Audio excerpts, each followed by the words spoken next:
program that comes to you 3 times in a week on Assault Television. Is viewed popularly in this country and even beyond. Of course, what program does is it provides us the opportunity to invite personalities to be with us in the studio with some issues they know how to speak best, to explain to us how best they understand some of these issues. This evening, I consider this edition to be so special in its sense because I have a professor with me who is coming to tell us about the culture of a particular tribe that's called Gong in southern part of Kaduna State. And of course, the cultural festival is always being celebrated once in a year at about a particular time that is considered to be in the month of March.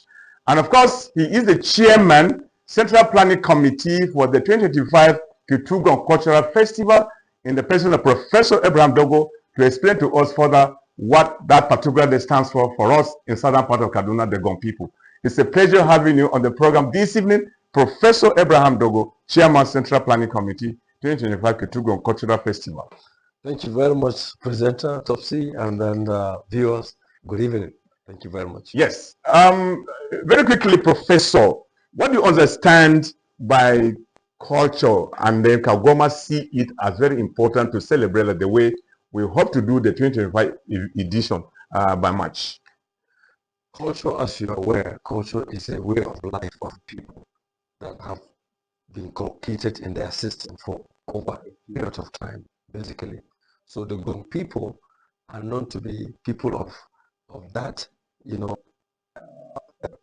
traits of culture, and will be known for being agriculturists, as well as hunters, as well as craftsmen. So this is what we want to display as a people in this Gong Day that is coming up. Is Kagoma the only tribe in southern part of Kaduna that observe this particular festival annually? No. The southern Kaduna peoples, also known as Okafu, in southern Kaduna we have over 52 nationalities, tribes. Okay. And each of these tribes also have their own day to celebrate their culture. But in general, culture is the same.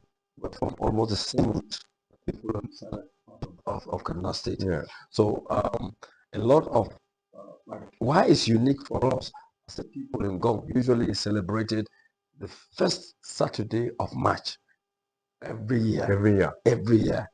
Other tribes, they celebrate their own during Christmas time, some New Year, some during the rainy season. So, but for the Gong, ours is celebrated in March. And you know why? Because of our heritage, we are known to be hunters. Okay. And usually we will go hunting. From what our parents, and particularly Pugon, told me, he said that after you've gone for hunting, usually this period, the March period to April, that's the period of hunting. When you now go for hunting and then you are able to succeed in hunting the wildlife, they will bring it home. And those who go there come celebrate with those who did not go for the hunting. Okay. And that's why if you see the logo of Gong, you see a man with bow and arrow trying to chase a wild animal, to target that. So it's usually within that period. So it's like a certain kind of day or period, and that's what we're celebrating. That that's significant. Okay. Are there costumes known to people of Kagoma or Gong in southern part of Kaduna State that when you see them, you identify them to be, you now know this is a Kagoma man? Yeah, I happen to be the chairman of the Sokapo, the Southern Kaduna People's Union in Plateau State. Right. So, and each of these tribes has its own costume and colors, So, but the colors of Gong is purple and white, predominantly. And the purple color signifies royalty. We are known to be royal people. And then the white means purity, because of the strict discipline that our people have engaged in and inculcated into our system. We are known to be people of integrity, people that are hardworking, and people that will not want to take something that is not theirs. Okay. That's why you see the purple is royalty, and that's what gives you royalty. You have that respect, and you have that character that people will respect you. If you look around, if you check around wherever a Gong man is, He is very, very unique. He is hardworking. He will stand by the truth, and then he will defend that integrity. So he has that character to defend. You remember the late Yakowa, the governor, the first governor of Kaduna State from the southern part of the state. Yeah. He's and he will show the integrity and all the things. So generally, our color is white and purple. And purple means royalty. That's dignity, labor. And then the white one is integrity. It's symbolic of the peace and then the cherished treasure. Yeah. Integrity. Okay. Professor, what do we expect to see? Who are the people you are inviting for this edition this year? Well, this year promised to be one of the best. Hopefully, we have Lieutenant General who CMR retired. Former chief of army staff is going to be the chairman of that occasion. And then we have Lieutenant General Tiwa GCON, who is going to be one of the special awardees for this program. We also have General Christopher, Christopher. He's going to be the CEO of the staff. He's going to be also one of the awardees because of their contribution to national security, for national development, and also for stabilizing the country. They've sacrificed a lot to make sure that Nigeria stands, and the region, and particularly our area, is secure. For any meaningful development. We also have the governor of Kaduna State, Senator Sani Obasani. He will also is going to be the special guest of honor, that day. Then we have the deputy governor, who's going to be the mother of the day for that day, for that occasion. Then we also have the governor of Plateau State in the person of His Excellency Governor Kalabufo. He will also be there. He has to lead with our paramount chief. So, and then you have the senators like the distinguished senator barrister, Marshall is going to be, in fact, he's going to lead the National Assembly members, to that occasion. You also have the House of Representatives, Honorable Dan Amos, and you have a lot of them that will be joining, and all the host of commissioners, and also all of them. They will be there. So these are the people who are excited, to be there, to grace the occasion. It's going to be a very wonderful day. Hopefully it's going to be a very wonderful day. Massive. What worries me is why spending so much money when there are so many things to be done educationally? Or when you hold this day, the 2025 Petrugon, or any other particular edition at all, to what extent does it help to increase, educational level of the people, or either improving their economy or making them to become agriculturally subservient to themselves, sort of? We also have activities before the a curriculum, which has to do with people presenting papers and seminars to educate our youth on various areas, culture, heritage, and our roots. And that will be done on the day before the Gong Day. And we also have activities like the football matches, which the Gong people during the SK first, there was a tournament that was organized, and it was the Gong Football Club that took first. So that day, we're going to also present the trophy to the Gong. So it shows that our youth are also very industrious. They are key into our cultural heritage, and they are embracing the future. I was also told that the GDA, the Development Association, is also working on the beauty pageant for our young ladies, just to show, not in the negative part, but just to show that yes, they have a sense of belonging you know, and they're doing that in collaboration with sponsors from in and outside the country, generally, to also showcase our culture. Wow. Then, most importantly, the Gong, that is the women wing of Gong.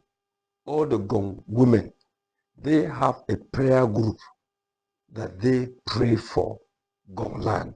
So they also will be having a program, a conference, 27 and 28th of February before that day. So this is full of activities, Okay. you know, and we're trying to introduce some aspects to sponsor the most talented or the less privileged young people in the schools. You know, there are upcoming young people that they have the knowledge, but they don't have the financial support. So we're trying to develop what we call an endowment fund, Okay. you know, to sponsor them. Okay. You understand? So, and it's usually a time where all young people or sons and daughters come in to also see. You know, our language is dying. You know, in fact, some of our children are born in town or in the cities. Yes. They don't even know how we look like. They don't even know how our life looks like. So this one offer an opportunity for them to come home and they'll go through all the sites. Because this year we're hoping to showcase our sites where craftsmanship is made, and then the tunnel from Aso down to Fakagoma or to drop. Okay. That is Paki. Now there used to be that tunnel Okay. connect up there during war. Okay. That's where our people was it created by man or naturally? It's like it's a natural phenomenon. Okay, okay. And then they took advantage of it and just took over it. And yes, so that is our culture. So some of those sites, you know, will be exhibited and be shown. And if possible, some of this, the young people will be taken to those sites. Okay. But we're going to have a pictorial aspect of it in the program. Okay. Yeah. For those who will not be able to go to watch. Yeah, to watch. Okay. And this time around, this is going to be telecasted live. Yeah. Hopefully by okay, the event will be transmitted live. Will be transmitted live, and also in all the social media handles, platforms. So this you are using which medium? We're using the Facebook, the Instagram, the YouTube, and even the TikTok. You know, all the media, all the social media handles, and then of course we're hoping that ASO television will also be the one that will transmit this program live. Okay. You know, so people will so because of time factor, Professor, tell us the involvement of the traditional council and even the association that regulates the activities of people of Kawoma. They call it Development Association. Yeah. So, do they have a stake in that? Sure. Just briefly, because of time factor. Oh, really? The Gong Traditional Council, they are the custodian of our culture. Okay. How do you call the traditional ruler there? The traditional ruler of Gong people is called the Pogong, who is Colonel Zaka Yoms, you know, Paul Yoms, who is it's a first class chief of the Gong land. Okay, retired colonel. Retired colonel. Okay. Yeah, he's retired colonel. You know, so and he has been leading us for quite some years now, and he has brought to bear a very clear direction for us for this year Gong, the two Gong celebration. And he said, we're going to focus as our culture. Our culture is a culture of gratitude. It's a culture of saying thank you. So to add to what I said earlier, that the Gong people are known to be people of gratitude. So this year's Gong Day is going to be focused on thanking people that have worked with us, our partners, particularly Tiwa Danjuma, Lieutenant General Tiwa Danjuma. He has helped to build and renovate our development area, you know, who's very fantastic, you know, and then people like Tugu Durate, people like the Chief of Defense Staff, all of them will come in and they will be honored. Okay. You know? Professor, because of time factor, I'm meant to understand that the proposed federal University of Federal Applied University has been signed into law by the president. Yeah. Unfortunately, you're a professor of repute. Yeah. So how do you feel? So briefly, so that Yes, we'll wrap up the program. Thank you very much for this opportunity, because whatever that happens in the southern part of the state affects all of us.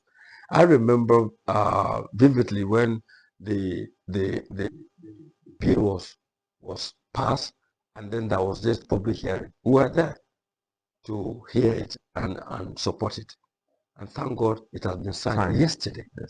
And this is a remarkable milestone for us, because as a Federal University of Applied Sciences, it means that with what we have as a people, would be applicable to bring out what we call value chain, to our people, to the benefit of our people. And we know that we are agriculturists. Yeah. So when we bring that to bear, definitely it will improve our agricultural output. And for ginger, for any other thing that we have, livestock, like the Kachia Grazing Reserve is a very, very significant area. Okay. So we thank President Tinubu, Bola Ahmed Tinubu, for signing that. Okay. The Vice President, senators, the governor, and all the stakeholders. Yeah, okay. We appreciate you. All right. Professor, we really appreciate you for finding time to be with us on this program this evening. We really apologize for the glitches we experienced all through, but I believe before the particular day that will be for this particular occasion that will be held on 1st of March, we'll still invite you to come and speak in a broader manner for those who want to know basically what Kitugo stands for in Kagoma land. Yeah. And so we sincerely apologize for the inefficiency we experienced all along during the program. I was told because thank you very much for 1 minute. So grateful. Thank you so much, Professor. Thank you. Well, that's about the start of the program for Viewpoint on ASO Television. I had with me in the studio Professor Abraham Dogo, Chairman, Central Planning Committee, 2025 Kitugo Cultural Festival. You listen to him, you watch him, give an explanation, basically what that day stands for. And of course, I'm only hoping when that day comes, we shall all be there to see what's happening in Golan. My name again is Topsy Gimba, your host. The news will be coming to you at 7. So stay tuned. We're leaving the studio and bye-bye. Thank you.